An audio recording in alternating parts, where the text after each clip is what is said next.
الأنبياء وسيد المرسلين سيدنا محمد وعلى آله وأصحابه أجمعين. اللهم صل على سيدنا محمد وعلى آل سيدنا محمد كما صليت على إبراهيم وعلى آل إبراهيم في العالمين إنك حميد مجيد. أعوذ بالله من الشيطان الرجيم. بسم الله الرحمن الرحيم.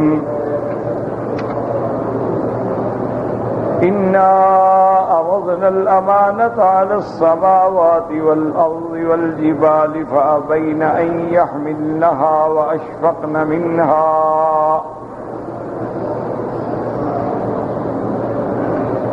وحملها الإنسان إنه كان ظلوما جهولا. ليعذب الله المنافقين والمنافقات والمشركين والمشركات ويتوب الله على المؤمنين والمؤمنات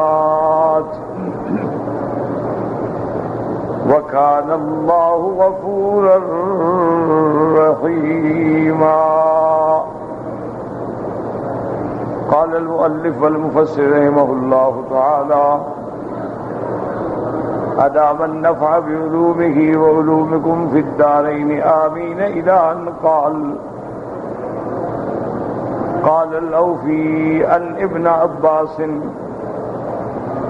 رضي الله تعالى عنهما يعني بالأمانة الطاعة عرضها عليهم قبل أن يعرضها على آدم فلم يتقنها فقال لآدم: إني قد عرضت الأمانة على السماوات والأرض والجبال فلم يتقنها فهل أنت آخذ بما فيها؟ قال: يا رب وما فيها؟ قال: إن أحسنت جزيت وإن أسأت عوقبت. فأخذها آدم فتحملها فذلك قوله تبارك وتعالى: وحملها الإنسان إنه كان ظلوما جهولا. وقال علي بن أبي طلحة عن ابن عباس: الأمانة والفرائض عرضها الله على السماوات والأرض والجبال إن أدوها أصابهم وإن ضيعوها عذبهم فكرهوا ذلك وأشفقوا عليه من غير معصية ولكن تعظيما لدين الله ألا يقوموا بها ثم عرضها على آدم فقبلها بما فيها وهو قوله تعالى: وحملها الإنسان إنه كان ظلوما جهولا. يعني غرا بأمر الله تعالى. اللہ تبارک و تعالی نے کلام مقدس کی ان آیات مبارک میں ارشاد فرمایا ہے کہ انا عرضنا الامانۃ، کہ ہم نے امانت رکھی آسمانوں پہ، زمینوں پہ، پہاڑوں پہ. انہوں نے انکار کیا اور ڈر گئے. اس سے سب سے پہلی چیز تو یہ ہے، یاد رکھیں کہ امانت سے مراد کیا ہے، کہ اللہ نے کون سی امانت رکھی. تو اس کا مفسرین میں سے حضرت ابن عباس رضی اللہ تعالی عنہما فرماتے ہیں کہ امانت سے مراد ہیں فرائض. اللہ نے جو فرائض بیان فرمائے.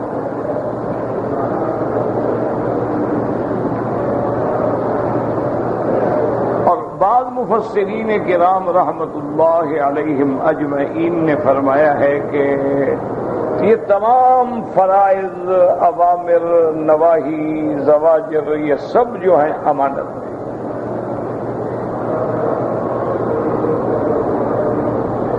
تو اب اللہ تبارک و تعالی نے یا تو یہ مثال ہے کہ بھئی جیسے اللہ نے فرمایا تھا کہ اگر ہم قرآن کو پہاڑوں پہ بھی اتارتے تو پہاڑ جو ہے رضا ہو جاتے،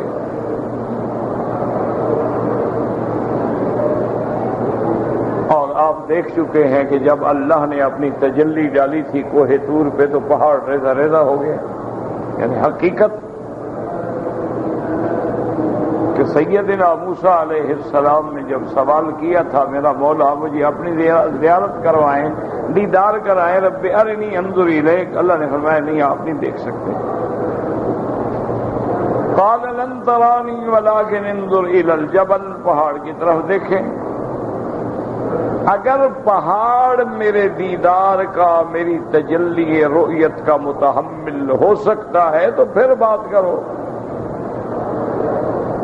فلما تجلی ربہ للجبل جعلہ دکا، جب اللہ نے اپنی تجلی ڈالی تو ٹکڑے ٹکڑے ہو کے رضا موسیٰ علیہ السلام جہاں کھڑے تھے گر گئے بے ہوش ہو۔ اور جب ہوش آیا تو توبہ کر لی کہ مولا آئندہ میں ایسا سوال نہیں کروں گا جو میری طاقت سے زیادہ ہو۔ اسی طرح اللہ فرماتے ہیں کہ لو انزلنا هذا القرآن على جبل لرأيته خاشعا متصدعا من خشیۃ اللہ، کہ اگر بفرض محال، بفرض مثال اگر ہم اپنے قرآن کو پہاڑ پہ اتاریں تو آپ دیکھیں گے کہ وہ خشیت سے رضا ہو جائے۔ تو بعض علماء تو فرماتے ہیں یعنی ایک مثال ہے کہ بھی اتنی بڑی امانت کا بوجھ جو آسمان اور زمین نہیں اٹھا سکے انسان نے اٹھا لیا۔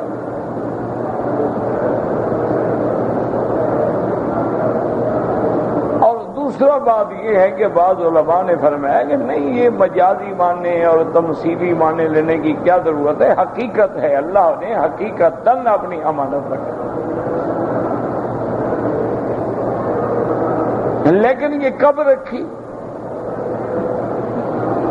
اس کے بارے میں البتہ قرآن پاک نے کوئی تاریخ کا تعین نہیں کیا کہ اللہ نے کب پیش کی اور کہاں پیش کی۔ جو ظاہر سیاق سے سمجھ آتا ہے وہ یہ ہے کہ آدم علیہ السلام سے پہلے پیش کی۔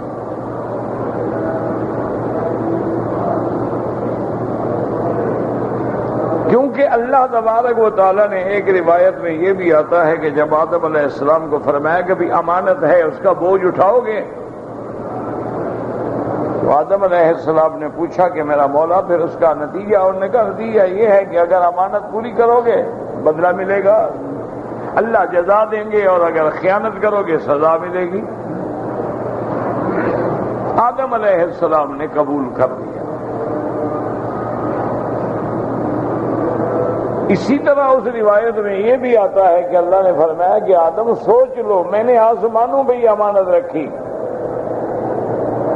زمین پہ رکھی، پہاڑوں پہ رکھی، انہوں نے نہیں اٹھائی، لیکن آدم نے پھر بھی اٹھا لی۔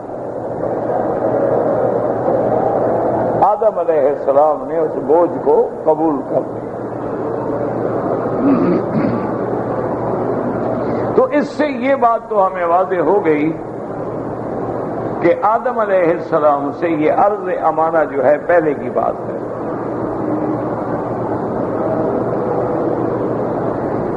ویسے بھی ایک بات یاد رکھیں کہ اللہ نے جو کائنات میں چیزیں پیدا فرمائی ہیں اور یہ ساری چیزیں نہ بیکار ہیں اور نہ ان کو پیدا کر کے اللہ نے چھوڑ دیا ہے، اس کے حکم کی پابند ہیں۔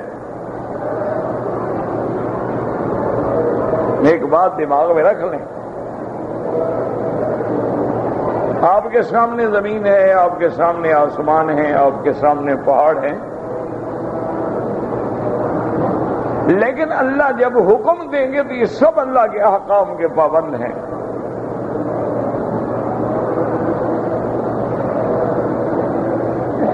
دیکھیں کہ جب قارون اپنے خزانے اور اپنی دولت کی چابیاں لے کے خدم حشم کے ساتھ اکڑتا ہوا زمین پہ جا رہا تھا، اللہ تبارک و تعالیٰ کا جلال آیا، فرمایا فخسفنا بہ وبدارہ الارض، اللہ نے زمین کو حکم دیا پکڑ لو قارون کو، بس زمین ڈپٹی دے رہی، قارون کو پکڑ لیا، یا تو جل بہا الی یوم القیامہ، اترتا جائے گا قیامت تک جہنم۔ اب وہی زمین ہے لیکن اللہ نے حکم دیا پکڑ لی۔ ہمارے سامنے دریا چلتے ہیں، بہتے ہیں، خشک ہوتے ہیں، کبھی زیادہ ہوتے ہیں، کبھی کم ہوتے ہیں، سب اللہ کے حکم کے تابع۔ فرق اتنا ہے، یاد رکھو کہ کفار جو ہیں وہ اسباب پہ نظر رکھتے ہیں اور مسبب کو بھول جاتے ہیں، وہ نعمت پہ نظر رکھتے ہیں، منعم کو بھول جاتے ہیں، وہ مخلوق پہ نظر رکھتے ہیں، خالق کو بھول جاتے ہیں۔ کیا معنی؟ مثلا بارش ہو گئی، انہوں نے کہا جی بارشیں اس لیے ہوتی ہیں کہ ہوائیں آتی ہیں اور سمندروں سے جو بخارات اٹھتے ہیں ان کو لے کر اوپر جاتی ہیں، اور جب وہ طبقہ ثالثہ میں پہنچتی ہیں تو وہاں جا کر وہ جمع ہوتی ہیں اور بادل بن جاتے ہیں، پانی سے بھر جاتے ہیں۔ پھر جب کشش ارض اور ثقل ارض کا تقاضا ہوتا ہے تو بارش برستی ہے۔ تو جو آج کی سائنس ہے وہ یہی کہتی ہے کہ یہ بارشیں کیسے ہوتی ہیں، کہتے ہیں بارشیں اسی طرح ہوتی ہیں کہ بخارات لے جاتی ہیں ہوائیں اوپر جانے کے بعد یہ تکون کر جاتے ہیں، یعنی اکٹھے ہوتے بادل بن جاتے ہیں، پھر پانی سے بھر جاتے ہیں۔ تو ان کی نظر بخارات پہ ہے، ہوا پہ ہے، بادلوں پہ ہے۔ مومن کی نظر جو ہے وہ اللہ پہ ہوتی ہے، وہ کہتے ہیں اللہ نے بارش دی ہے، چلو یہ بخارات ہیں، یہ بخارات بنانے والا کون ہے؟ ہوائیں ان کو لے جاتی ہیں، تو ہواؤں کو کس نے پیدا کیا ہے؟ تو مومن کی نظر جو ہے وہ خالق پہ ہوتی ہے، وہ مسبب پہ ہوتی ہے، ورنہ بارش وہ بھی مانتے ہیں، بارش ہم بھی مانتے ہیں۔ اسی لیے صحیح حدیث مبارک میں آتا ہے، میرے آقا محبوب دو عالم سیدنا محمد مصطفیٰ صلی اللہ علیہ وعلا آلہ واصحابہ وسلم تسلیما کثیرا کثیرا، آپ مدینہ منورہ میں تھے کہ بارش آ گئی۔ جب بارش آئی تو حضور صلی اللہ علیہ وسلم نے فرمایا کہ آج بہت سارے لوگ ہیں جو کافر ہو گئے اور کفر میں بڑھ گئے، اور بہت سارے لوگ ہیں جن کا ایمان بڑھ گیا۔ صحابہ نے پوچھا کیا مطلب حضور؟ آپ نے فرمایا کہ بعض لوگوں کا عقیدہ یہ ہے کہ مطرنا بنوء کذا فی نوء کذا، یہ بارش اس لیے آئی ہے کہ آج فلاں ستارہ جو ہے فلاں برج میں آ گیا ہے، جب وہ ستارہ اس برج میں آتا ہے تو بارش ہوتی ہے، اور اس برج میں نہ آئے تو بارش نہیں ہوتی۔ عرب اس کو کہتے ہیں انواع، یعنی یہ نو ہے، یہ چلتے ہیں، ان کے برج ہیں، سیارات ہیں، اور پھر ان کے مختلف اثرات ہیں، عقرب ہے، مشتری ہے، یا زحل ہے، عطارد ہے، شمس ہے، قمر ہے، کواکب ہیں، نجوم ہیں، سیارات ہیں، سیارات قہقریہ ہیں، سیارات متوازیہ ہیں، اور کواکب ہیں۔ وہ کہتے ہیں اصل میں یہ ایک سارا نظام ان کے ہاتھ میں ہے، تو جب فلاں ستارہ فلاں برج میں آئے گا بارش ہوگی۔ ان کا یہ عقیدہ ہے، حضور نے فرمایا یہ تو کافر ہو گئے، اور ایمان میں جو بڑھ گئے انہوں نے کہا مطرنا بفضل اللہ، بارش ہوئی اللہ نے ہمیں دی ہے بس۔ کیوں؟ اگر وہ لمبی کہانی پکڑیں تو سیارات یا برج کس نے بنائے ہیں؟ اللہ نے۔ ان ستاروں کو کون چلاتا ہے؟ اللہ چلاتا ہے، سیدھی بات کرو کہ اللہ نے دی ہے۔ لیکن کافر کی نظر جو ہے وہ اسباب میں اٹک جاتی ہے، مسبب تک نہیں جاتی۔ ورنہ بارش تو سب کو نظر آتی ہے، موت سب کے لیے آتی ہے، لیکن وہ کہیں گے کہ جی یہ ہارٹ اٹیک ہوا ہے اور یہ آپ نے بڑی لیٹ کیا ہے، آپ جلدی آ جاتے تو بندہ نہ مرتا۔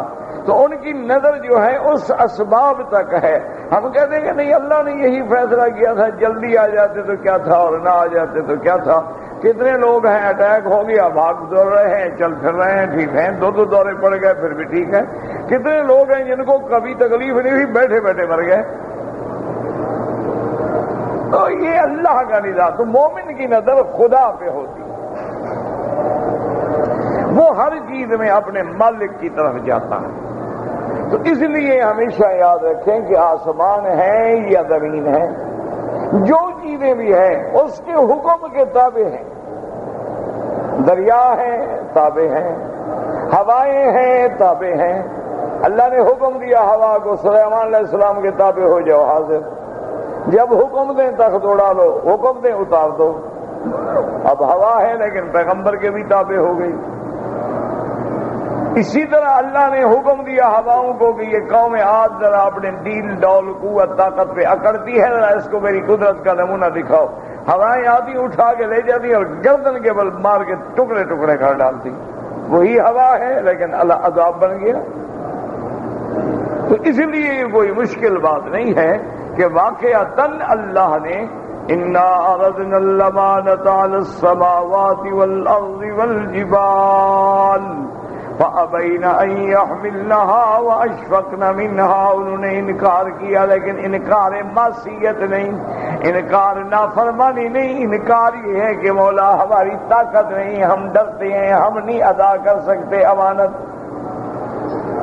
یہ انکار جو ہے باعتبار خشیت ہے۔ جیسے حدیث میں آتا ہے کہ قیامت کے دن جب میدان محشر ہوگا تو ساری کائنات کے لوگ، مومن ہیں، مسلمان ہیں، یہودی ہیں، نصرانی ہیں، کافر ہیں، مشرک ہیں، وثنی ہیں، سب کے سب حضرت آدم کے دروازے پہ آئیں گے کہ مہربانی کر کے اللہ کو درخواست کریں ہمارے مقدمے کی سماعت شروع ہو جائے۔ لیکن حضرت آدم کیا کہیں گے؟ نفسی نفسی نفسی، غضب ربی اليوم غضب لم یغضب قبلہ ابدا ولا بعدہ ابدا، خشیت علی نفسی خشیت علی نفسی۔ حضرت آدم کہیں گے کہ لوگوں میں کیسے سفارش کروں؟ آج میرے اللہ کے جلال کا دن ہے، آج میرے اللہ کے غضب کا دن ہے، جو ایسا دن نہ پہلے کبھی آیا نہ بعد میں آئے گا۔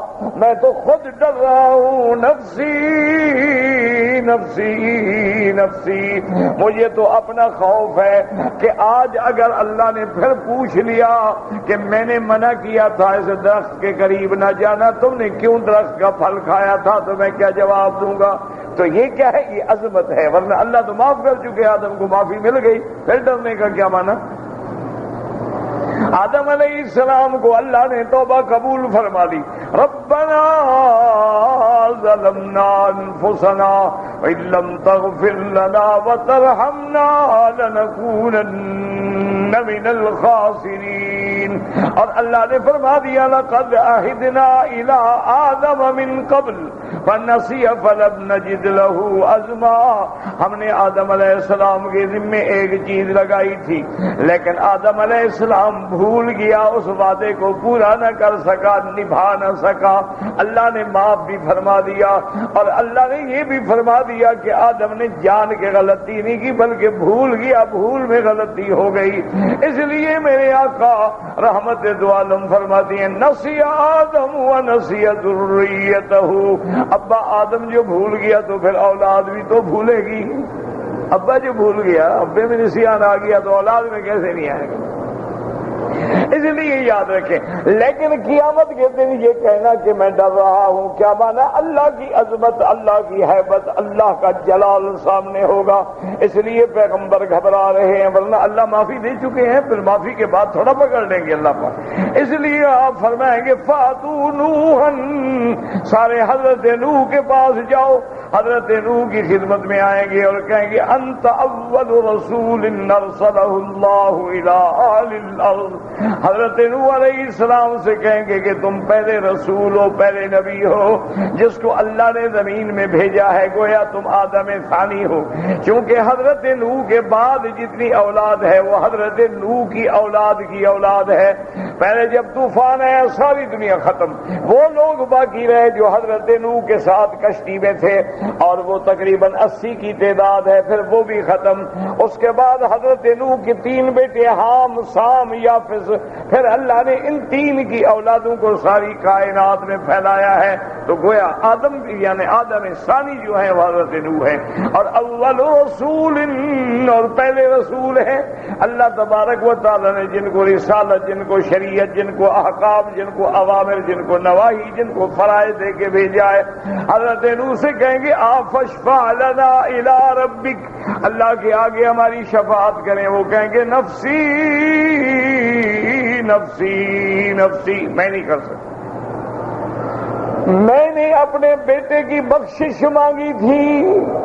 اگر اللہ آج پوچھ لے کہ کیوں مانگی تھی تو میرے پاس کیا جواب ہے؟ حالانکہ اللہ تو معاف کر چکے ہیں۔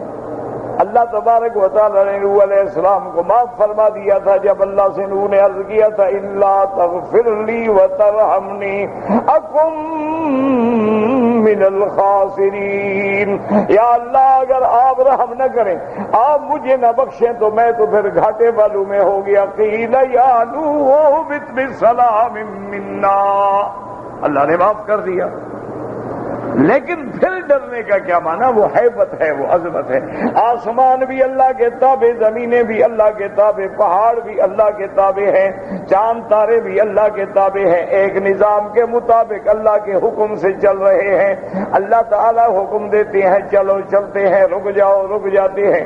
اس لیے میرے آقا نے فرمایا کہ ہر رات سورج جا کے عرش کے نیچے سجدہ کرتا ہے، ثم یستعظم، اور پھر اللہ سے درخواست کرتا ہے کہ مولا مجھے کیا حکم ہے؟ اللہ فرماتی ہیں جہاں سے آئے ہو وہاں سے جا کے دوبارہ طلوع کرو۔ کیا معنی؟ سورج کا طلوع ہے مشرق سے، مشرق سے چلتے چلتے چلتے مغرب میں آ کے ڈوب گیا، یوں سن یہ چل رہا ہے، آ رہا ہے، مغرب میں آ کے ڈوب گیا، اور سجدے کے بعد اجازت مانگی، اللہ نے حکم دیا جہاں سے نکلے ہو نکلو۔ اب وہ زمین کے نیچے چلتے چلتے چلتے پھر مشرق سے آ کے طلوع ہو گیا۔ تو یہ ایک نظام ہے، وہ اللہ کے حکم کا پابند ہے۔ اور اسی طرح یہ بھی یاد رکھ لیں کہ جو مشرق ہے سورج کے لیے وہ مغرب ہے چاند کے لیے، اور جو مغرب ہے سورج کے لیے وہ مشرق ہے چاند کے لیے۔ اس کو سمجھا کریں، اللہ کے قرآن میں اور کیا گیا۔ اس لیے قرآن کہیں کہتا ہے نا رب المشرقین و رب المغربین۔ بعض علماء کہتی ہیں 2 مشرق، کیا معنی؟ ایک گرمی ایک سردی کی مشرق، لیکن اصل بات یہ نہیں، اصل بات یہ ہے یاد رکھو کہ سورج کہاں سے نکلتا ہے؟ مشرق سے۔ اسی لیے حضرت ابراہیم نے کہا تھا، نمرود سے کہا تھا ان اللہ یاتی بالشمس من المشرق فات بها من المغرب فبہت الذی کفر واللہ لا یہدی القوم الظالمین۔ اس لیے کہا تھا کہ میرا اللہ سورج کو مشرق سے نکالتے ہیں، اگر تم خدا ہو تو مغرب سے نکالو۔ تو سورج کہاں سے نکلتا ہے؟ مشرق سے۔ حتی اذا بلغ مطلع الشمس وجدها تطلع، حضرت جب ذوالقرنین پہنچے ہیں مطلع الشمس تک بھی پہنچی ہیں، مغرب الشمس تک بھی پہنچے ہیں، لیکن یاد رکھیں سورج کہاں سے نکلتا ہے؟ مشرق سے۔ اچھا تو چاند کہاں سے نکلتا ہے؟ مغرب سے۔ جب چاند دیکھتے ہو کس طرح سے دیکھتے ہو؟ جانب مغرب سے۔ تو جو سورج کی مغرب بنی وہ چاند کے لیے مشرق بن گئی۔ اچھا اب وہ چاند جناب چل رہا ہے، متوازی چل رہے ہیں، سورج سے روشنی دے رہا ہے چاند، چاند جو ہے یہ محتاج ہے سورج کا، چاند جو ہے یہ محتاج ہے سورج کا، سورج چاند کا محتاج نہیں ہے، چاند سے روشنی لیتا ہے۔ اور جب قیامت آئے گی جمع الشمس والقمر، اللہ فرمائے گے دونوں برابر ہو جاؤ، اس کی روشنی ختم تو چاند کی خود بخود ختم۔ یہ سورج کیا ہے؟ ہائیڈروجن ہے، سورج جو ہے نا یہ ہائیڈروجن ہے، جس کو آپ سینس کے ہائیڈروجن۔ اچھا یہ تقریباً 1 منٹ میں 2.5 ملین ٹن خارج ہو رہا ہے، اور خارج ہوتے ہوتے ہوتے گھٹتا جائے گا، گھٹتے گھٹتے آخر سیاہ ہو جائے گا۔ جب سیاہ ہو جائے گا ختم ہو جائے گا، اللہ دونوں کو پکڑ کے جہنم میں ڈال دے، سورج کو بھی اور چاند۔ اس لیے حضرت نے فرمایا یقوران یصودان ثم یلقیان فی نار جہنم۔ اچھا ان کو جہنم میں ڈالنے کا کیا ہو جائے گا؟ تو ختم ہو گئے، بے جان ہیں۔ اصل یہ ہے کہ جو ان کی عبادت کرتے تھے نا ان کو اللہ دکھائیں گے، آؤ تمہارے خدا جہنم میں پڑے ہیں، آؤ جن کو تم کہتے تھے نا مدد، آؤ دیکھو کہاں ہیں، وہ ہیں کہ خود کہاں ہیں۔ اس لیے ان کو ذلیل کرنے کے لیے اللہ ان کو ڈالیں گے، ورنہ بتوں کو اٹھا کے جہنم میں ڈال دو کیا فرق پڑے گا؟ بت تو پتھر کے ہیں یا لکڑی کے ہیں، جل گیا ختم ہو کیا ہو جائے گا؟ لیکن اصل ان کی عبادت کرنے والوں کو دکھایا جائے گا۔ ان کو تم سمجھتے تھے شریک، ان کو تم نے میرے شرکا بنا رکھا تھا، ان کو تم سجدے کرتے تھے، چومتے چاٹتے تھے، ان کی منتیں مانتے تھے، چڑھاوے چڑھاتے تھے، آج دیکھو ڈھونڈو تو صحیح کہاں ہے وہ۔ اس لیے اللہ تبارک و تعالی تو ہمیشہ یاد رکھیں کہ ہر چیز ڈیوٹی دے رہی ہے، ہر چیز دے دیتا۔ اللہ نے زمین تیرے لیے بنائی، کبھی انکار نہیں کیا کہ کسی بندے کو زمین کہہ دے مجھ پر مت سو، اٹھ جاؤ۔ اللہ فرماتے میری تو ہر چیز تیری ڈیوٹی دے رہی ہے، ایک تو بڑا ڈھیٹ ہے جو میری ڈیوٹی نہیں دیتا۔ ہر چیز تیرے لیے ہے اور تو صرف میرے لیے ہے، لیکن میری ہر چیز تیری ڈیوٹی دے رہی ہے کہ تو ہے جو میرا نافرمان ہے۔ هو الذي خلق لكم ما في الأرض جميعا ثم استوى إلى السماء فسواهن 7 سماوات وهو بكل شيء عليم۔ اللہ نے فرمایا جو کچھ زمینوں میں ہے سب تیرے لیے ہے۔ اچھا جب تو نہیں رہے گا، دیکھو نا جب تو نہیں رہے گا پھر کیا ہوگا؟ قیامت آ جائے گی، آسمان بھی پھٹ جائیں گے، زمین بندہ میرا ہے نہیں، اب ضرورت بھی ان چیزوں کی، جس نے ان کو استعمال کرنا تھا وہ ہی نہیں رہا۔ تو سب تیرے لیے ہے، ہر چیز تیری ڈیوٹی میں ہے، صرف تو کس کے لیے ہے؟ اللہ نے تجھے کیوں پیدا کیا؟ فلم دیکھنے کے لیے نہیں، اللہ نے تمہیں کیوں پیدا کیا ہے کہ تم جا کے نافرمانیاں کرو؟ اللہ نے تمہیں اس لیے پیدا کیا ہے کہ تم اللہ کے نافرمان بن کے خدا کے مقابلے پہ کھڑے ہو جاؤ۔ اللہ نے تمہیں اس لیے پیدا کیا ہے کہ تم اس کے دین کو ختم کرو۔ وما خلقت الجن والانس الا لیعبدون۔ لیکن دیکھیں ہر چیز اللہ فرماتا ہے تیرے تابع، زمین تیرے تابع، آسمان تیرے تابع، فضائیں تیرے تابع، ہوائیں تیرے تابع۔ اس لیے ایک حدیث میں آتا ہے روایات کتب اسرائیلیہ سے کہ جب اللہ نے پہاڑ بنائے، اور یہ بھی یاد رکھیں کہ جیسے کائنات میں سب سے پہلا گھر اللہ کا گھر ہے، پہاڑوں میں سب سے پہلا پہاڑ جو ہے یہ ابی قبیس ہے۔ سب سے پہلا گھر اللہ کا کعبہ، سب سے پہلا جبل جو ہے جبل ابی قبیس۔ اور ساری کائنات میں کسی گھر کے لیے حج نہیں ہے ماں سوائے کعبہ کے۔ اللہ نے حکم نہیں دیا کہ مدینے جا کے حج کرو، مدینے شریف حج ہوتا ہے؟ ہاں جی بھائی اس میں کیا ہے؟ تو مسئلہ ہے، میں آپ سے پوچھ رہا ہوں، آپ مجھ سے نہیں پوچھتے ہیں، مجھے بھی تو پوچھنے کا حق ہے نا۔ حج مدینے شریف ہوتا ہے؟ نہیں ہوتا۔ اور پیران پیر کی مزار پہ، داتا صاحب کے پاس بھی نہیں ہوتا؟ کمال ہے پھر۔ چلو میرے خیال میں اجمیر تو ہوتا ہوگا لازماً، ادھر بھی نہیں ہوتا۔ اچھا حد ہو گئی بھائی، کمال ہے یہ نا، اجمیر شریف بھی نہیں ہوتا۔ اچھا خواجہ نظام الدین اولیاء کے پاس ہوتا ہوگا، غوث اعظم پیران پیر حضرت عبد القادر جیلانی کے مزار پہ بھی حج نہیں ہوتا؟ اچھا کہاں ہوتا ہے؟ وہ کہاں آتے تھے حج کرنے؟ ہاں جی نہیں، مقصد ہے پیران پیر نے حج کیا نہیں کیا؟ کہاں؟ مکے۔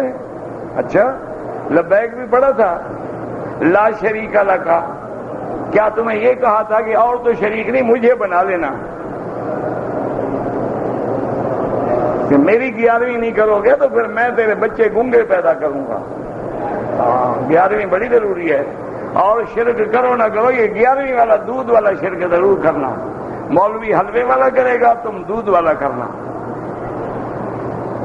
انا للہ و انا الیہ راجعون۔ یاد رکھو اول بیت وضع للناس، پہلا گھر جو ہے وہ اللہ کا کعبہ ہے، جس کو دیکھ کے میرا محمد روتا ہے۔ یہ تو تم ہو نا، تمہارے آنسو نہیں نکلتے، کیوں؟ دل زنگ لگ گئے ہیں گناہوں سے۔ جب دلوں پہ زنگ لگ جائے یاد رکھو آنکھوں سے آنسو نہیں بہتے۔ اسی لیے حضور نے دعا مانگی ہے، اللہم انی اعوذ بک من علم لا ینفع، اللہ مجھے اس علم سے بھی پناہ دے جس سے لوگوں کو فائدہ نہ پہنچے، وَأَن قَلْبٍ لَا يَخْشَىٰ، مجھے اس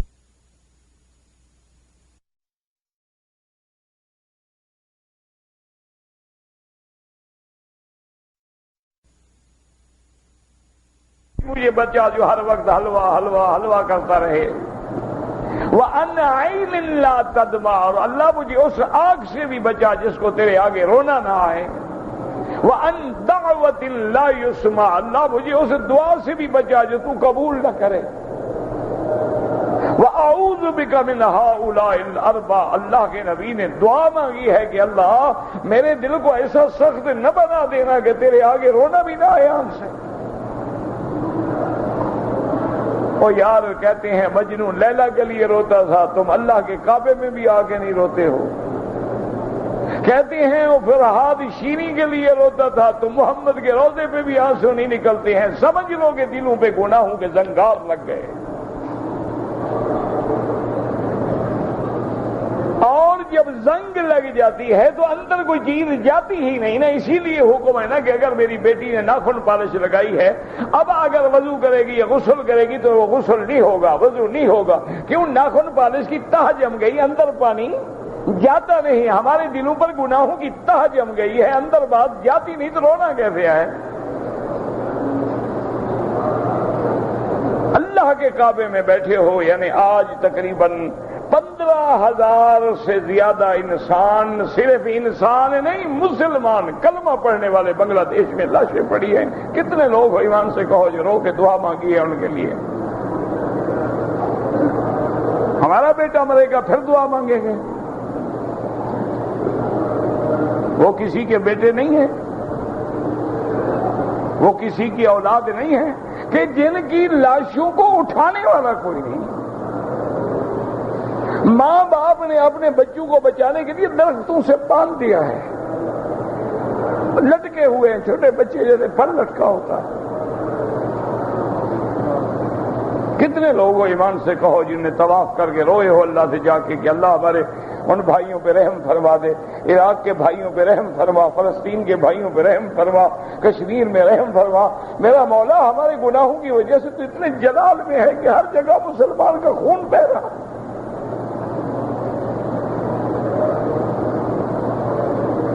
کافروں کا کتا مر جاتا ہے وہ انتقام لیتے ہیں، ان کا بلڈنگ گر جاتی ہے وہ انتقام لیتے ہیں، ہمارے خون گلیوں میں بہ رہے ہیں، کوئی تھوکنے والا بھی نہیں ہے۔ انا للہ و انا الیہ راجعون، انا للہ و انا الیہ راجعون، انا للہ و انا الیہ راجعون۔ اللہم اجرنا فی مصیبتنا وخلف لنا علی کل غائبۃ لی منک بخیر۔ یا اللہ جو بیچارے حادثے میں شہید ہو گئے ہیں، طوفانوں میں ہیں، ہواؤں میں ہیں، ان کے درجات بلند فرما، ان کے دفن کفن کو۔ اللہ اکبر۔ میرا مولا کہیں تو پانی بند کر دیتا ہے، لوگ پیاس سے مر رہے ہیں، یہ سرزمین عرب ہے، دیکھا نہیں نمازیں پڑھ کے رو رو کے دعائیں بارش کے لیے مانگ رہے ہیں، پانی نہیں ہے، زمینیں خشک ہو کے پھٹ گئی، اور کہیں تو اتنا پانی بھیج دیتا ہے کہ لوگ ڈوب گئے ہیں۔ انا للہ و انا الیہ راجعون، انا للہ و انا الیہ راجعون، ولا نقول الا كما يحب ربنا ويرضى۔ میرا مولا تیری رضا پہ، تیری قضا پہ ہم راضی ہیں، رضینا باللہ ربا۔ میرا مولا ہمارا ایمان ہے، نؤمن بالقدر خیرہ وشرہ من اللہ تعالی والبعث بعد الموت۔ آج ایمان سے کہیں، اگر ایک آدمی گٹار بجاتا ہے، ایک آدمی پاپ میوزک کا گانا گاتا ہے، ایک آدمی ڈسکو پہ ڈانس کرتا ہے، اس کا استقبال ہوتا ہے۔ جو اللہ کا قرآن پڑھتا ہے داڑیاں پکڑ کے جوتے مارے جاتے ہیں۔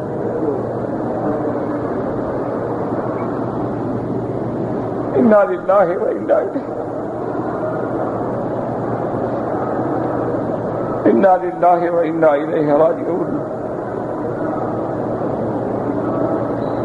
مولا تیری شان ہے، آمنا باللہ، واقعی تیری تقدیر کے فیصلے ہیں، ہمارے عقل میں وہ باتیں آ ہی نہیں سکتی ہیں، بس ہم تیری رضا پہ راضی ہیں۔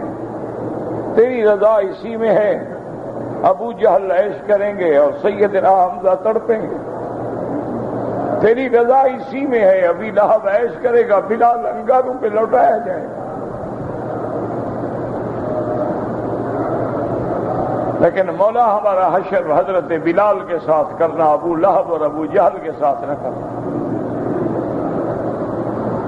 یا الہ العالمین، دنیا تو گزر جائے گی یار، بڑے لوگ بھی محلوں میں سو کے گزار لیتے ہیں، ہم فٹ پاتھوں پہ سو کے گزار لیتے ہیں، دعا تو اگلی بات کی کرو نا، اگلا فیصلہ ہو۔ اللہ اکبر، اللہ اکبر۔ حاجیوں، خدا کی قسم یقین کرو ایمان سے، میں اللہ کے کعبے میں بیٹھا ہوں، نہ میرے نبی کی حدیث غلط ہو سکتی ہے، نہ اللہ کا وعدہ غلط ہو سکتا ہے۔ حضور نے فرمایا، اللہ فرماتے ہیں حاجی میرے مہمان ہیں، یہ جو کچھ مجھ سے مانگے ہیں مانگیں گے میں دوں گا۔ مانا یہ ہے کہ پھر ہمیں مانگنا ہی نہیں آتا نا، یا ہم مانگ نہیں رہے یا درخواست لکھنی نہیں آ رہی، عرضی ہی غلط ہے۔ درخواست غلط ہو تب بھی ریجیکٹ، درخواست ہی نہ دے تو اسے کیا ضرورت ہے کہ وہ ہمیں دے، وہ تو بے نیاز ہے۔ اللہ اکبر۔ بس ورنہ یہ کیسے ہو سکتا ہے کہ آپ مانگیں اور نہ ملے؟ کیسے؟ یہ ناممکن بات ہے، یہ اللہ کا وعدہ ہے کہ الحاج والعمار وفد اللہ۔ آپ نے فرمایا حاجی ہے یا عمرے والا ہے، یہ اللہ کا مہمان ہے، اندعوہ اجابہم وان استغفروہ غفر لہم۔ اگر یہ مانگیں گے تو میں دوں گا، اگر معافی چاہیں گے تو ان کے گناہ معاف کروں گا، یہ تو اس کا وعدہ ہے۔ تو پھر جو ہماری دعائیں آخر منظور نہیں ہو رہی تو کوئی وجہ تو ہے نا، اسی پہ ذرا غور کرو، محاسبہ کرو اپنا۔ تو اس لیے یاد رکھو کہ ہر چیز اللہ کے حکم کے تابع ہے، زمین ہے، فضائیں ہیں، ہوائیں ہیں، سب اس کے حکم۔ لیکن اللہ نے پھر یعنی یہ بھی ایک آزمائش ہے کہ اتنی بڑی شریعت کا امانت کا بوجھ اٹھا سکتے ہو؟ انہوں نے کہا نہیں ہے اللہ، ہم نہیں اٹھا سکتے۔ اچھا، جب انسان کو کہا گیا انہوں نے کہا ہاں جی میں تیار ہوں۔ بعض کتابوں میں آتا ہے کہ اللہ نے جب آدم پہ امانت کا بوجھ رکھا اور آدم نے اٹھا لیا، ظہر سے لے کر عصر تک کا بھی وقت نہیں گزرا تھا کہ حضرت درخت کھا بیٹھے۔ اللہ نے فرمایا امانت اسی طرح اٹھائی ہے۔ اور بعض علماء یہ کہتے ہیں، یاد رکھو کہ انسانیت کے شرف کو اللہ نے بیان کیا ہے کہ میری امانتوں کے بوجھ اٹھانے کے قابل ہے تو انسان۔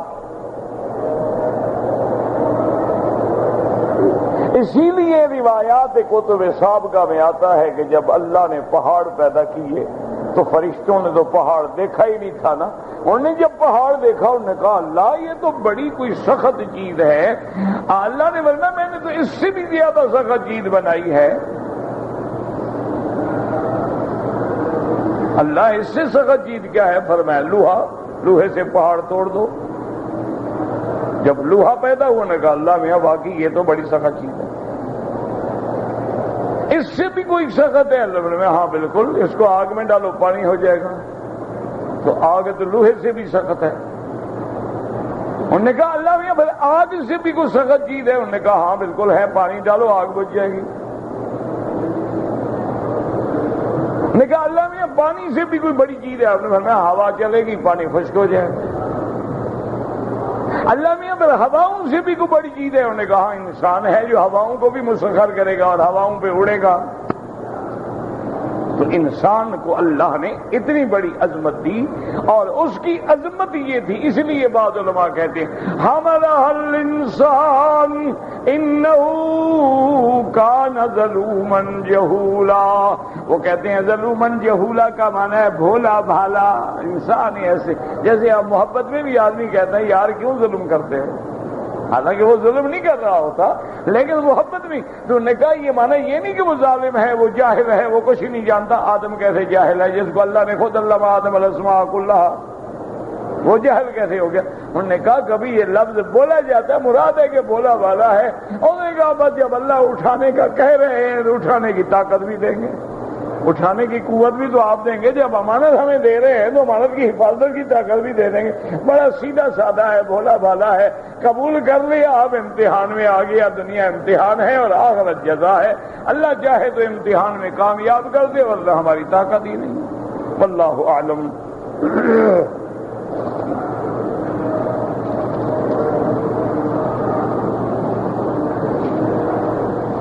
کہتے جی کہ بارش کی نمازیں پڑھی جاتی ہیں. یہی ہے نا میرا بھائی کہ ہماری دعائیں بالکل جو ہے نا قبول نہیں ہو رہی. وجہ یہ ہوتی ہے کہ عقل حلال نہیں رہا. جب تک اندر حلال نہ ہو لاکھ دعائیں مانگیں گے تو قبول نہیں ہوگی. انا یستجاب لکم. اچھا بات ضروری بھی نہیں ہوتا کہ ہر آدمی حرام کھاتا ہے، نہیں نعوذ باللہ. حضور نے فرمایا کہ میری امت جو ہے وہ سود کی لعنت میں ایسے مبتلا ہوگی جو لوگ نہ بھی چاہیں گے دھواں تو ان کو بھی آ جائے گا. یعنی وہ سود نہیں کھانا چاہتے، سود سے بچنا چاہتے، پھر بھی جیسے آگ جل رہی ہو تو دھواں پہنچ جاتا ہے. حالانکہ بندہ نہیں چاہتا مجھے دھواں آئے لیکن دھواں آ جاتا ہے. آدمی نہیں چاہتا میں سود کھاؤں، لیکن مثلا ہم حج پہ آئے ہیں تو جب ہم پیسے داخل کرتے ہیں تو کہاں ہوتے ہیں؟ بینکوں میں. 6 مہینے پہلے پیسے داخل ہوتے ہیں، اس پر جو سود ہوتا ہے وہ کدھر ہے؟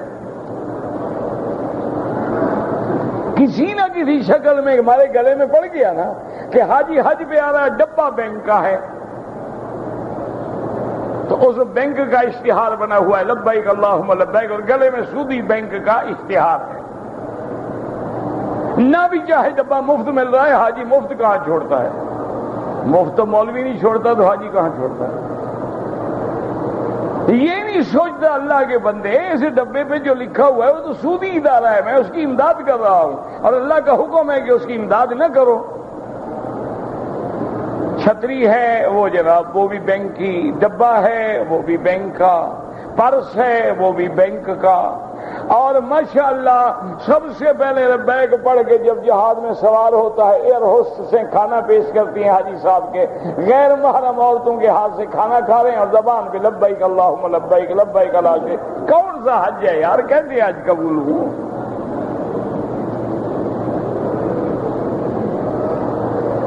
اتنا بھی نہیں ہو سکتا کہ آپ اپنی حکومت سے کہیں کہ یہ حج کی چارٹرڈ فلائٹیں ہیں، اس میں غیر محرم عورتوں کے بجائے مرد آدمی بھیجیں. بھائی کہہ تو سکتے ہو، درخواست تو دے سکتے ہو نا، لڑائی نہ کرو، درخواست تو دو کہ ہمارے حج کو تو صاف پاک رکھا جائے. ہر جہاز میں اور کھانے کے ساتھ دے دیتے ہیں پرفیوم کا ٹیشو، خوشبو والا رومال، سارے حاجی ماشاءاللہ رگڑ لیتے ہیں، دم پڑ گئی. حمام میں جائے گا تو آفٹر شیو لوشن رکھا ہے، خوشبو والا صابن رکھا ہے، لگایا دم پڑ گئی. اچھا فائدہ ہوا حاجی کا. پھینک دو ان چیزوں کو، نہ رکھے کمپنی. کمپنی کو پیسہ بچے گا، حاجی کا حج بچے گا۔ ایک تجویز بھیج دو، 10 آدمی لکھ کے بھیجو، بار بار کہو، انشاءاللہ اثر ہوگا۔ عمرہ کر لینے کے بعد اپنے بال خود کاٹے، بالکل جائز ہے، خود کاٹے، ایک دوسرے کے کاٹیں، لیکن شرط یہ ہے دونوں طواف بھی کر چکے ہوں، دونوں صفا مروہ بھی دوڑ چکے ہوں، یعنی فارغ ہو چکے ہوں۔ اب صرف بال کاٹنے ہیں، اب اپنے کاٹو یا ایک دوسرے کے کاٹو، جائز ہے۔ میں حج بدل کی نیت سے آیا ہوں، میں نے حج بدل کا، حج افراد کا احرام باندھا ہے پاکستان سے، تو اب حنفی مسلک کے مطابق آپ کو ہر حال میں احرام میں رہنا ہے حج تک۔ کس نے کہا تھا باندھو؟ پہلے مسئلہ پوچھ لیتے۔ اب اگر آپ اس کو تمتع میں بدل دیں گے تو احناف کے نزدیک جو ایک دم ہے، لیکن امام احمد بن حنبل فرماتے ہیں کہ کوئی دم نہیں ہے، بدل دے، عمرہ کر کے احرام کھول دو، پھر 8 کو احرام جو ہے حج کا باندھ۔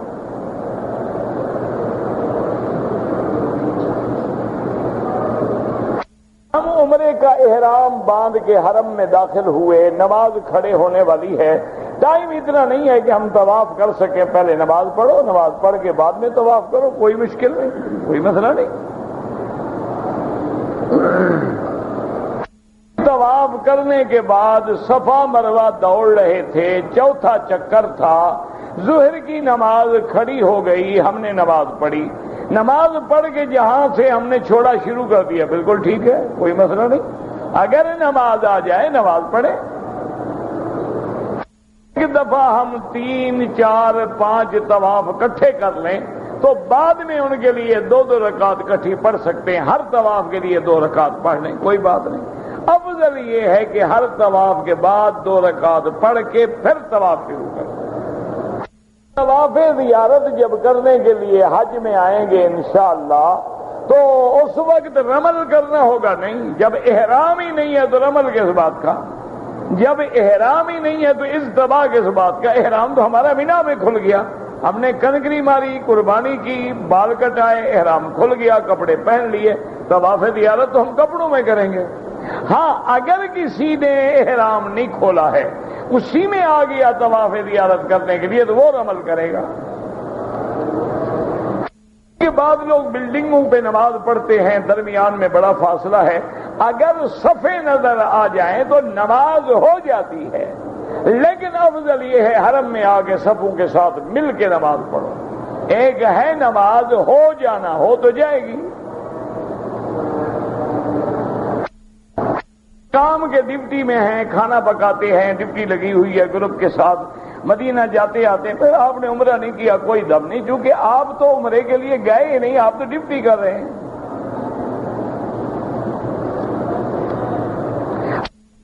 کرا سکتا ہے؟ بالکل نہیں کرا سکتا۔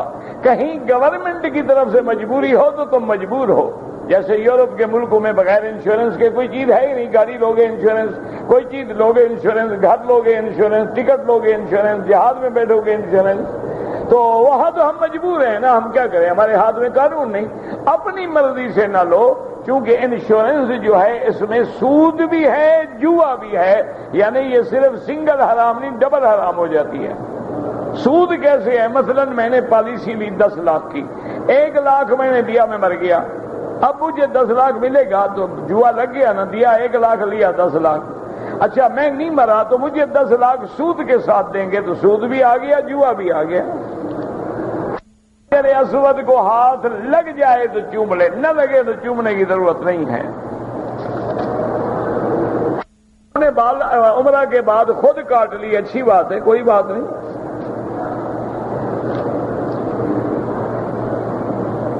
غزوہ ہند انشاءاللہ جب کوئی موقع آئے گا تو بیان کریں گے۔ حائضہ عورت حج سے پہلے ایام کے دنوں میں حرم کے اندر نہیں آ سکتی، باہر میدان میں بیٹھ کے کعبہ دیکھ سکتی ہے۔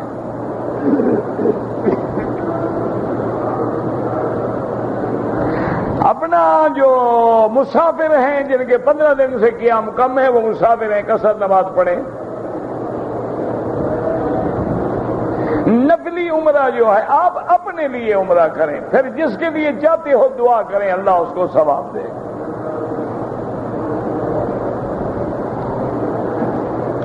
خواب یہاں سے ضروریات زندگی کی چیزیں خرید کر کے اپنے ملک لے جائیں، بالکل خرید کے لے جائیں، کوئی بنا نہیں۔ ڈیجیٹل کیمرہ ہو یا کوئی کیمرہ ہو، تصویر لینا جو ہے اکثر علماء کی یہی رائے ہے کہ حرام ہے۔ اور بات سنو، جس بات میں شبہ پڑ جائے نا، بچنے کی کوشش کرو۔ بعض علماء کہتے ہیں کہ یہ وہ تصویر نہیں ہے، بعض علماء کہتے ہیں کہ ویڈیو کی تصویر جو ہے متحرک ہے، لہذا یہ حرام نہیں ہے، لیکن اکثر علماء یہی کہتے ہیں لفظ تصویر آیا، لعن اللہ المصور والمصور لہ، ایک لفظ آ گیا، جب لفظ آ گیا تو جائے وہ تصویر کل کو کتنی ترقی کرے، کئی اس کے رنگ بدلیں، لفظ تو تصویر کا آئے گا نا۔ اب کوئی کل کو یہ کہے کہ جی کتا تو صرف وہی حرام ہے جو حضور کے زمانے میں تھا، اب تو کتے شیمپو سے نہلائے ہوئے ہیں اور بڑے صاف ستھرے ہوتے ہیں اور ٹیبل پہ بیٹھ کے کھانا کھاتے ہیں، باتھ روم جا کے باقاعدہ اٹینڈ کرتے ہیں، باہر گندگی نہیں پھیلاتے، لہٰذا یہ تو بڑے شریف کتے ہیں، یہ تو پیار کرنے کے قابل ہیں، ان کو تو چومتے ہیں مسلمان ماشاءاللہ۔ انگریز یہ چومتا ہے، یہ کیسے نہ چومے، یہ تو نیاز مند لوگ ہیں نا۔ انا للہ و انا الیہ راجعون۔ حضور فرماتے ہیں نجس عین ہے، نجس عین، یعنی جس کے حلال ہونے کا بھی کوئی طریقہ نہیں ہے۔ ہر جانور کا چمڑا دباغت کے بعد حلال ہو جاتا ہے، لیکن کتے اور خنزیر کا چمڑا بھی پاک نہیں ہوتا دباغت کے بعد۔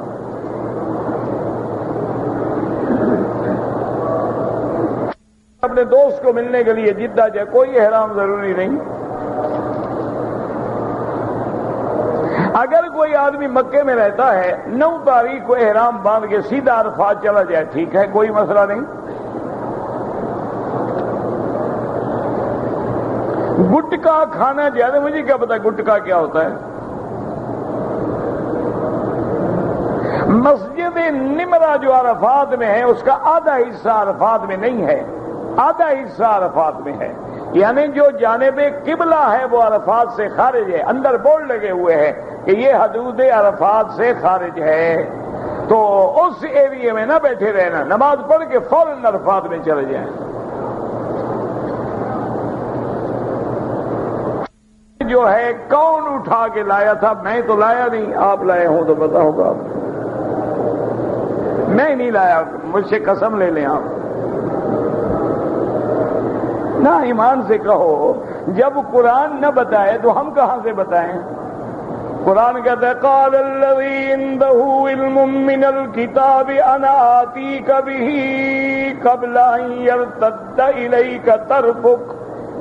اللہ نے جن کو علم کتاب دیا تھا انہوں نے کہا سلیمان اگر مجھے حکم دیں تو آپ کے پلک جھپکنے سے پہلے میں لا سکتا ہوں۔ فلما رآہ مستقرا عنده، اللہ نے قرآن میں نام نہیں لیا، محمد مصطفیٰ نے اپنی حدیث میں نام نہیں لیا، تو ہم کیا جانیں؟ یہ تو لوگوں نے بنا رکھا ہے نا کہ آصف ابن برخیہ تھا، فلاں تھا، یہ تو کوئی نہ حدیث ہے نہ قرآن ہے۔ اچھا نام کا پتہ چل جائے تو کیا کرو گے؟ اس سے تخت لینے جاؤ گے یا تم نے تخت اٹھوانا ہے؟ یاد رکھو اللہ وہ چیز ذکر کرتے ہیں جس کا بندے کو ضرورت ہو، جس کی بندے کو ضرورت نہ ہو ذکر کی ضرورت ہی نہیں۔ اس لیے قرآن نے اصحاب کہف کا نام نہیں لیا، ذهب الفتية الى الكهف، وہ چند نوجوان جنہوں نے غار میں جا کے پناہ لی، ان کا نام کیا تھا؟ اللہ نے نام نہیں دیا۔ اللہ نے تو یوسف کے بھائیوں کا بھی نام نہیں لیا، اس لیے قرآن پاک کہتا ہے کہ انی رأیت 11 کوكبا والشمس والقمر رأیتهم لی ساجدین۔ اللہ تبارک و تعالیٰ نے ان کا خواب ذکر کیا ہے، بھائیوں کا آنا جانا ذکر کیا ہے، لیکن کسی بھائی کا ماں سوا یوسف کے نام نہیں لیا۔ یہ جو لوگوں نے بنیامین یا یہودا یا فنا، یہ سارے یہودیوں کی روایتوں میں نام ہے، کسی صحیح حدیث میں نام نہیں۔ سے پہلے آیا تھا، عمرہ کیا، مسجد عائشہ سے بھی عمرہ کیا، اگر آپ نے حج کے مہینوں میں یعنی رمضان کے بعد عمرہ کیا ہے تو پھر آپ کا حج تمتع ہوگا، اگر رمضان میں کیا ہے اس کا کوئی فرق نہیں پڑتا۔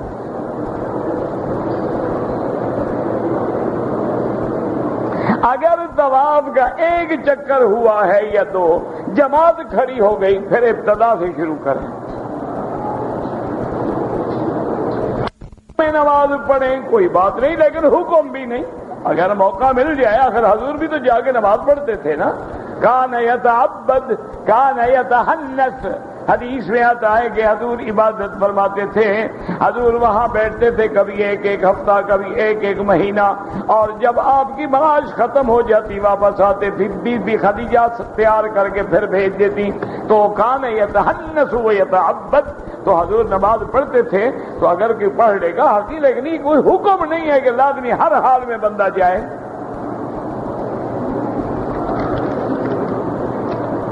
فرض نماز پڑھتے نہیں ہیں، غار حرا کی نماز ان کو یاد ہے ماشاءاللہ۔ حاجی ہو تو ایسا ہو کہ 40 نمازیں مدینے میں ہر حال میں پڑھیں گے، چاہے اس کو موت آ جائے، 41ویں نہیں پڑھے گا، بس میری نمازیں جی 24 صاحب پوری ہو گئی ہیں، باقی تسی پڑھ چلنا، میرے تو 40 ہو گیا نا، ہونے کی لوڑ ہے۔ انا للہ و انا الیہ راجعون، بس اللہ سے دعا مانگو، اللہ ہمیں ہدایت دے بس۔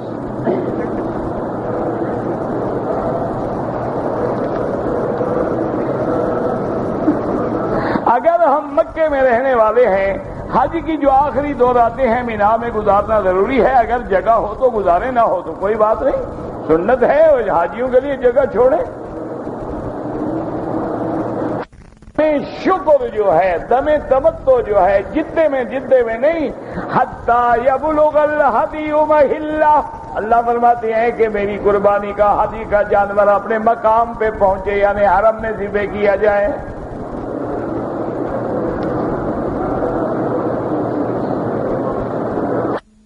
مسجد کے صحن میں سنا ہے کہ 100 سال پرانی قبر ہے، بہرحال قبر ہو تو اس کے اوپر نماز نہ پڑھیں، زیادہ بہتر ہے کہ کیونکہ قبروں پر حضور نے نماز پڑھنے کا حکم نہیں دیا، اور قبروں پہ چلنا بھی منع فرمایا ہے۔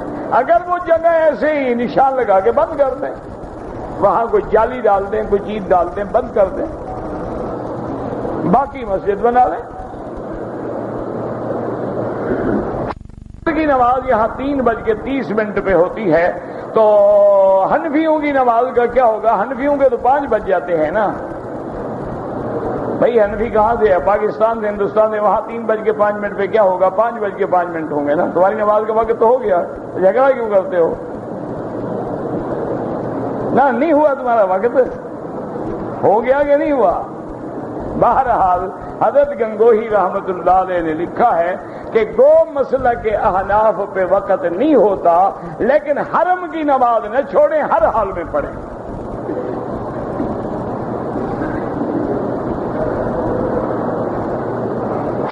ہم لوگ حرم میں ڈپٹی پہ آئے، لیکن اپنے ملک سے جب آ رہے تھے ہمیں پتہ ہی نہیں تھا کہ ہماری ڈپٹی مدینے میں ہے، مکے میں ہے، کہاں ہے، احرام نہیں باندھا، کوئی جرمانہ نہیں۔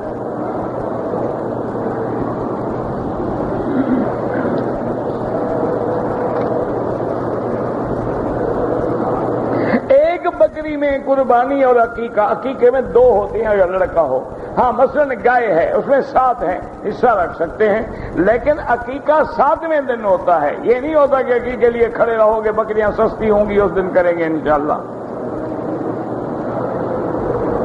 کتنے سال میں عقیقہ 7ویں دن، اس کے بعد کوئی عقیقہ نہیں۔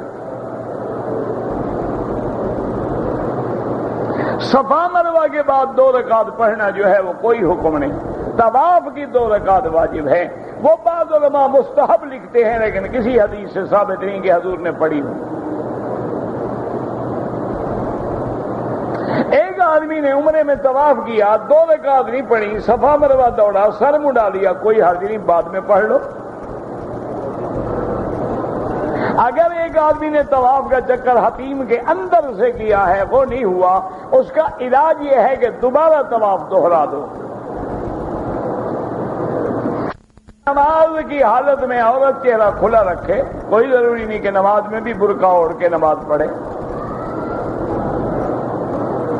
نہ حرم میں نمازیوں کے آگے نہ گزرا کریں، مجبوری ہو تو سجدے کی جگہ پاؤں نہ آئے، دور ہو کے گزریں۔ طواف میں اگر استلام بھول جائے کوئی حرج نہیں۔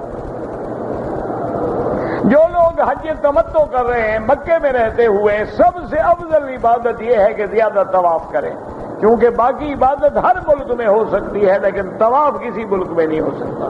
آپ نماز ہر جگہ پڑھ سکتے ہیں، قرآن پڑھ سکتے ہیں، خیرات کر سکتے ہیں، تہجد پڑھ سکتے ہیں، لیکن طواف ما سوائے اس گھر کے نہیں ہو سکتا۔ عورتوں کے لیے کمرے میں نماز پڑھنا افضل ہے، بالکل افضل ہے، لیکن اگر عورت حرم میں نماز پڑھنا